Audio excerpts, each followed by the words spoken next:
Furðudýr vikunnar er furstakarta. Þetta er karta sem lifir í Ameríku, skóglausum svæðum.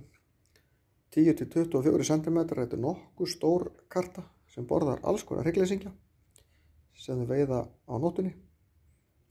En þær eru með eiturkirtla sem eru næstu eins og vörtur, gera húðina eitra. Þess vegna eru fáir sem fá dýr sem reyna að éta þessar körtur.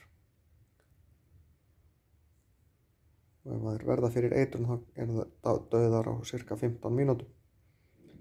Verpa 20.000 eggjum í einu, verpa í vatni eins og flest önnur skordýr, eða önnur froskdýr segi ég, og síðan skríða halakörtur úr eggjunum og verða að vera í vatni eins og almennt gerist meðal froskdýra.